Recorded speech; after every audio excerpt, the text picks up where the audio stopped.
A report today in Ontario highlights the very real fallout of high inflation. More people are using food banks, and the number of those turning to a food bank for the first time is skyrocketing. So it's skyrocketing by 64%, in fact, says the group Feed Ontario in its annual hunger report. And since last year, it says nearly 600,000 people in that province have accessed emergency food support. There's also been a jump of 47% in people who have jobs using food banks. And it's not just in Ontario, right across the country. Since 2019, food bank use is up by 35%. Let's dig into this story a little bit more on those soaring demands for food bank services. And I want to welcome Avery Beavers to the program. He's the Food Support Services Coordinator for the Waterloo Undergraduate Student Association. Thank you for taking the time today. Thank you for having me. Let's dig right into it. Are you surprised by this report and these findings? Honestly, from the usage we've seen throughout our personal student food bank, unfortunately, not very surprised. Since 2021, we've seen, or 2021 to 2022, we've seen almost like a doubling in the amount of people accessing our service. Just give us a sample of the daily use of the food bank there. Sure. Regarding numbers in comparison to 2021, we gave out about 5,000 pounds of food. Now, in comparison to 2022 alone, so this is all the way up until August from the beginning of the year, we've given out over 1,100 pounds.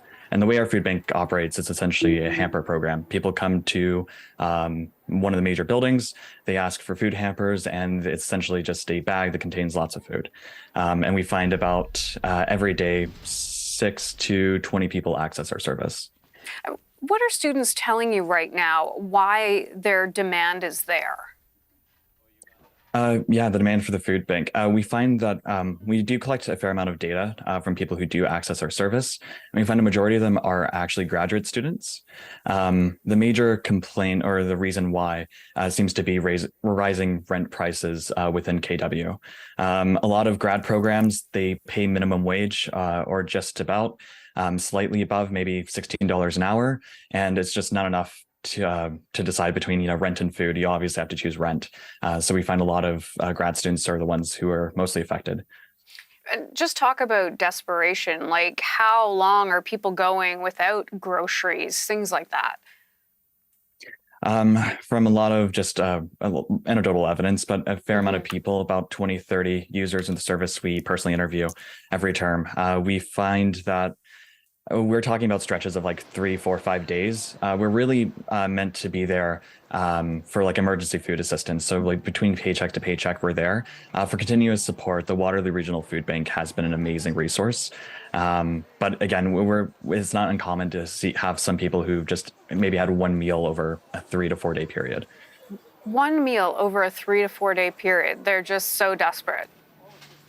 We've especially like those last few days when you're waiting until your next paycheck, or there's also people who access our service who just don't get the caloric needs they require as well. Yeah, that's such a shame to hear. And since you've started, how have you seen it change? Yeah, so I would like to say that at the beginning, when our service existed, let's say 2020, right around, when I joined the service, I should say, a lot of people were a fair amount of first-time users. What we found, especially within this last year, more than 20, 30% of people access our service more than once throughout a term. I believe the average visitor for our student food bank is about 2.4 visits per term. So a lot more repeated visits. Yeah, sorry for interrupting there. My apologies. No. Do you have the resources you need to support these students on these multiple visits? Unfortunately, we don't. We really are set up as an emergency food assistance program. So users have a limit of about 4 hampers per month. Now, our hampers do provide about 2 to 3, sometimes 4 days worth of food. But obviously, that's not enough to meet like a person's food needs. Again, that's really why we are there to connect people to the Waterloo Regional Food Bank and help them with that first step if they do require additional assistance. But as of now, we don't have the resources to just help everybody that we possibly could. So you're seeing an increase in people coming. What about when it comes to donations? Is that staying the same? Has it been going down, up? I think it's been steadily going down. Right when COVID hit, there was a really big push for helping local food banks, and that help was immense. However, as you know, the effects of COVID have been decreasing. There's also been decrease in donations. Luckily, we are finding other sources for donations from the university itself, as well as from a few other resources. But yeah, as of now, it is just trying to collect as much resources as we can so we can continue to provide service to students in need. What else would or could be done to ensure students and people have access to groceries?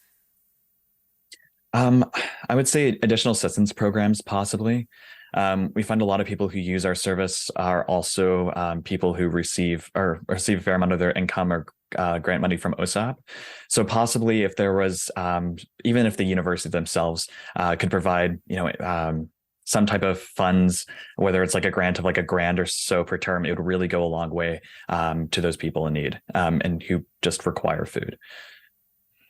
Okay, Avery Beavers, thank you for telling us about this, and keep up the good work. Thank you for having me today. Okay, Avery Beavers is Food Support Services Coordinator for the University of Waterloo.